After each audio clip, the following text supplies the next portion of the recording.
Hi అండి, welcome to Pavithra's cookbook. ఈ రోజు నేను మీకు ఒక స్నాక్ రెసిపీని చూపిస్తున్నానండి. ఇది ఒక్కసారి తయారు చేసి పెట్టుకుంటే నెల రోజుల పాటు నిలవ ఉంటుందండి. అదే అటుకు బొరుగులండి, పోహా మిక్స్చర్ అని కూడా అంటారు.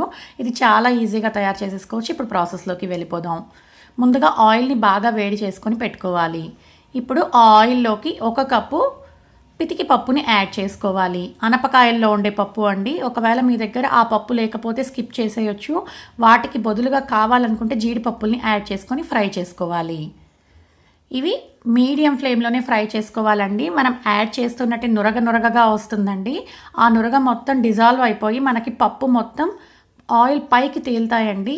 అప్పటి వరకు క్రిస్పీగా తయారయ్యేంత వరకు ఫ్రై చేసుకోవాలి. క్రిస్పీగా తయారయ్యి పైకి తేలేంత వరకు ఫ్రై చేసుకున్న తర్వాత ఆయిల్లో నుంచి రిమూవ్ చేసుకొని వేరొక బౌల్లోకి ట్రాన్స్ఫర్ చేసుకోవాలి. ఇప్పుడు అదే పాన్లోకి 1/2 కప్పు వేరుశనగ గింజల్ని యాడ్ చేసుకోవాలి. యాడ్ చేసుకొని వీటిని కూడా మీడియం ఫ్లేమ్లో ఫ్రై చేసుకోవాలి.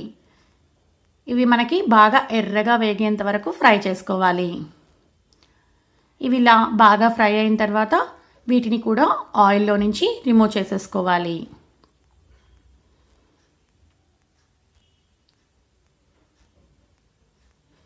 ఇవి కూడా వేరొక బౌల్లోకి ట్రాన్స్ఫర్ చేసుకోవాలి.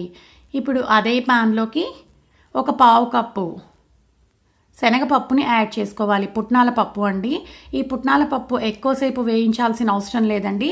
జస్ట్ ఒక 30 సెకండ్స్ ఆయిల్లో అలా ఫ్రై చేసేసి రిమూవ్ చేసుకొని అదే బౌల్లోకి మనం ట్రాన్స్ఫర్ చేసుకోవాలి.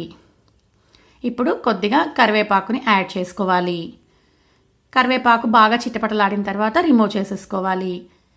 ఇప్పుడు అందులోకి మందంగా ఉన్న పోహా అండి, థిక్ పోహాని కొద్దిగా ఒక్కొక్కసారికి ఒక పిటికెడంతా యాడ్ చేసుకోవాలి.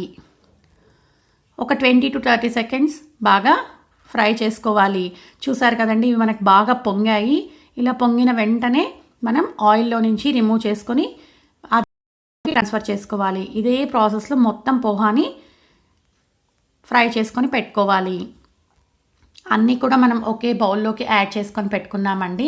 ఇవన్నిటిని మనం వేరొక పెద్ద బేషన్లోకి, పెద్ద బౌల్ తీసుకొని అందులోకి యాడ్ చేసుకోవాలి.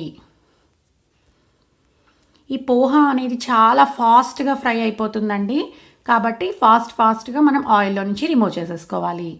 ఇప్పుడు అందులోకి రుచికి సరిపడా ఉప్పు ఎక్కువగా పట్టదండి, కొద్దిగానే పడుతుంది. తర్వాత రుచికి సరిపడా కారం అన్నీ యాడ్ చేసుకొని బాగా మిక్స్ చేసుకోవాలి. మనం ఈ కారము ఉప్పు అనేది వేడిగా ఉన్నప్పుడే యాడ్ చేసేసుకోవాలండి. అప్పుడైతేనే మనకి ఈ అటుకుల మిక్స్చర్కి కారం అనేది బాగా పట్టుకుంటుంది. ఇది బాగా చల్లారేంత వరకు మనం చల్లారనివ్వాలి. బాగా చల్లారిన తర్వాత ఒక ఎయిర్ టైట్ కంటైనర్లో స్టోర్ చేసుకుంటే 1 నెల పాటు నిలవ ఉంటుంది.